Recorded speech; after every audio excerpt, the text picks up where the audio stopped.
Hello friends, आज हम अपने previous exercise okay.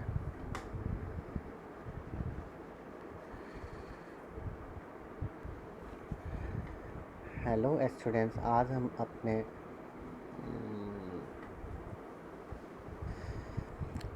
Hello students, आज हम तीसरे पार्ट के साथ हाजिर हैं। The sources of hello students, आज हम सोर्सेज ऑफ एनर्जी के तीसरे पार्ट के साथ हाजिर हैं। तो अभी तक हम लोगों ने सोर्सेज ऑफ एनर्जी में जो भी टॉपिक्स देख चुके हैं उनको आप रिवाइज करते रहिए और लाइक शेयर करते रहिए।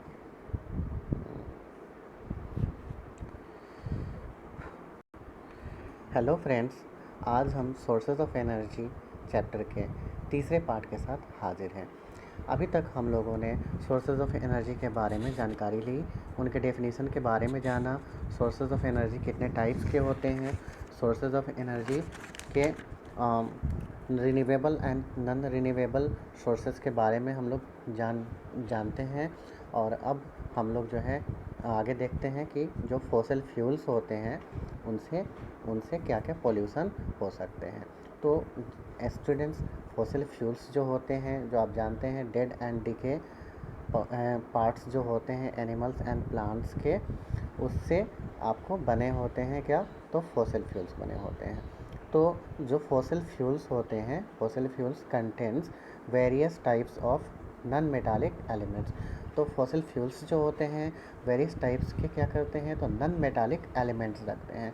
तो अब इन मेटालिक एलिमेंट्स में जो आपको मेन है, जैसे कि आपको सल्फ़र, नाइट्रोजन, क्लोरीन, फ्लोरीन और इसी तरह और भी। तो जब इनको बर्न करते हैं, जब ये जलते हैं, जब ये आपको बर्न करते हैं, तो उससे क्या होता है, इनके ऑक्साइड्स प्रोड्यूस होते हैं। ठीक है स्टूडेंट, ऑक्साइड्स इनके बनते हैं और वो ऑक्साइड्स जो होते हैं हार्मफुल होते हैं। तो जब हम लोग इनको जलाते हैं बर्निंग, तो उनके ऑक्साइड्स बनते हैं जो कि बहुत ही हार्मफुल होते हैं एनवायरनमेंट के साथ साथ हमारे हेल्थ के लिए भी। ठीक है, तो its some harmful effect are following. अब इनके कुछ हार्मफुल इफ़ेक्ट हैं जो हम लोग स्टूडेंट देखते हैं। तो नंबर 1 हार्मफुल इफ़ेक्ट जो है, जब नॉन मेटालिक ऑक्साइड्स को हम लोग क्या करते हैं, when non metallic oxides which produce from fuel produces acid उससे क्या बनता है, एसिड बनता है। ठीक है, जब वो वाटर के साथ मिल जाता है तो वो आपको एसिड, और ये एसिड जो है हमारे एनवायरनमेंट में प्रेजेंट मॉइस्चर के साथ क्या करता है, कंबाइन करता है, जिससे कि ये क्या होता है, आपको जब रेन के फॉर्म में ये आपको अर्थ पर आता है तो इसे हम लोग एसिड रेन कहते हैं। और एसिड रेन तो बहुत ख़तरनाक होता है, इट इज़ सो डेंजरस। अगर ह्यूमन या अदर एनिमल्स के स्किन पर ये पड़ जाए तो ये काफ़ी सीवर होता है, काफ़ी बर्निंग होता है, इससे काफ़ी नुकसान पहुंचता है। एसिड रेन बैडली इफ़ेक्ट्स, और साथ ही साथ एसिड रेन जो होता है स्टूडेंट, वो क्या करता है, सॉइल की फर्टिलिटी को भी धीरे धीरे ख़त्म कर देता है। अगर कहीं पर एसिड रेन हो जाए तो वहाँ की मिट्टी बंजर हो जाती है। वाटर बॉडीज़ जो होते हैं, जो आपको लेक हो गया, कुआं हो, वेल हो गया, पॉन्ड्स हो गया, रिवर हो गया, ठीक है, इन सभी को बैडली ये अफेक्ट करता है। और साथ ही साथ इसमें जो एनिमल्स रहते हैं, वाटर बॉडी एनिमल्स रहते हैं, ठीक है, एक्वेटिक एनिमल, उनको तो ये बैडली इफ़ेक्ट करता है। और जो फिशेस वगैरह होती हैं, जो एनिमल्स, वो डिस्ट्रॉय हो जाती हैं, उनको ऑक्सीजन नहीं सप्लाई हो पाता है और वो ज़्यादा अमाउंट में मरना शुरू हो जाती हैं। तो अब आगे क्या होता है, जो पॉल्यूटेंट्स ऑफ फॉसिल फ्यूल्स होते हैं, 2 नंबर देखते हैं स्टूडेंट। जो पॉल्यूटेंट्स ऑफ फॉसिल फ्यूल्स होते हैं वो क्या करते हैं, वो ग्लोबल वार्मिंग के लिए भी जिम्मेदार हैं। जब क्या होता है, कार्बन डाइऑक्साइड, जब कार्बन को बर्न करते हैं, जब कार्बन बर्न होता है तो क्या होता है स्टूडेंट, कार्बन डाइऑक्साइड बनता है, और carbon dioxide is responsible for global warming. Okay student, और ग्लोबल वार्मिंग है क्या, तो अर्थ के टेम्परेचर जो धीरे धीरे बढ़ता है, या फिर due to carbon dioxide the earth warms earth warms slowly, this is called global warming. तो स्टूडेंट इससे होगा क्या?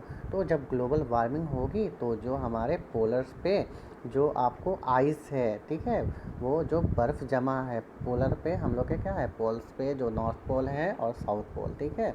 अर्थ के क्या है 2 पोल्स हैं ना स्टूडेंट, एक आपको इस साइड है ऊपर की तरफ और एक नीचे की तरफ, ठीक है। ये जो पोलर रीजन ये कहलाता है स्टूडेंट। तो ये जो पोलर रीजन है ना, यहाँ पर क्या है आपको बहुत ज़्यादा ठंड की वजह से यहाँ पे आपको स्नो आइस जमा रहता है सालों भर, पूरे होल ईयर।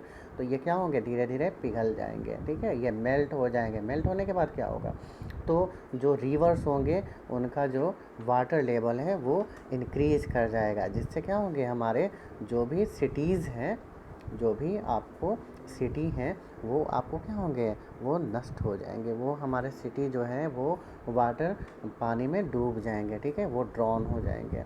तो स्टूडेंट्स ये बहुत ही क्या है हार्मफुल है। तो हम लोग फॉसिल फ्यूल से जो पोल्यूशन होता है वो क्या है स्टूडेंट बहुत ही हार्मफुल होता है। तो नेक्स्ट हम लोग देख लेते हैं स्टूडेंट, जो ये पॉल्यूटेंट्स होते हैं ना, ये देखिए 3 नंबर पॉइंट्स को हम लोग देखते हैं। पॉल्यूटेंट्स लाइक कार्बन मोनोऑक्साइड, ठीक है, जो कि अनबर्न कार्बन, ठीक है, अनबर्न कार्बन पार्टिकल्स होते हैं जिनको हम लोग सूट कहते हैं, ठीक है, सूट धुआं, cause many types of lung and other respiratory problems. तो उससे क्या होता है हम लोगों को जो सांस हम लोग लेते हैं, ब्रीदिंग जो करते हैं, रेस्पिरेटरी सिस्टम जो होता है इससे अफेक्टेड होता है और हम लोगों को रेस्पिरेटरी रिलेटेड प्रॉब्लम्स शुरू हो जाती हैं, ठीक है स्टूडेंट। नेक्स्ट हम लोग देखते हैं, तो burning of fossil fuels affect the ratio of oxygen gas. और ये इससे क्या होता है ऑक्सीजन गैस को ये कंज्यूम करते हैं, ठीक है। तो ऑक्सीजन गैस को जब ये कंज्यूम करेंगे तो उससे क्या होगा ऑक्सीजन की लैक हो जाएगी, कमी हो जाएगी एटमॉस्फेयर में और कहाँ वाटर में। तो अगर the normal level of oxygen in water bodies जैसे रिवर, सी, लेक, पॉन्ड, ठीक है, तो नॉर्मल जो लेवल होता है ऑक्सीजन का उसको हम लोग क्या बोलते हैं, उसको हम लोग बोलते हैं बायोलॉजिकल ऑक्सीजन डिमांड, जिसको हम लोग क्या कहते हैं BOD, ठीक है, BOD पूछता है एग्ज़ाम में। तो BOD क्या है, तो जो मिनिमम ऑक्सीजन का लेवल होता है या जो नॉर्मल या स्टैंडर्ड, जो स्टैंडर्ड लेवल ऑफ ऑक्सीजन होता है इन एक्वेटिक बॉडीज़ या water bodies, that is called oxygen demand, ठीक है, यानी कि बायोलॉजिकल ऑक्सीजन डिमांड, ठीक है। तो दिस लेवल ऑफ ऑक्सीजन, ठीक है, this level of oxygen essential for breathing of aquatic animal, ठीक है, क्या है ज़रूरी, तो ब्रीदिंग करने के लिए किसके, तो एक्वेटिक एनिमल्स जो होते हैं उनके ब्रीदिंग करने के लिए ये BOD नेसेसरी है। अगर ये लॉस होता है तो बहुत ही हमारा जो वाटर बॉडीज़ में जो लाइफ है वो धीरे धीरे क्या होगा, वो आपको एग्जिस्ट नहीं करेगा, वो एंडेंजर्ड हो जाएगा। ओके स्टूडेंट, मिलते हैं नेक्स्ट पार्ट में।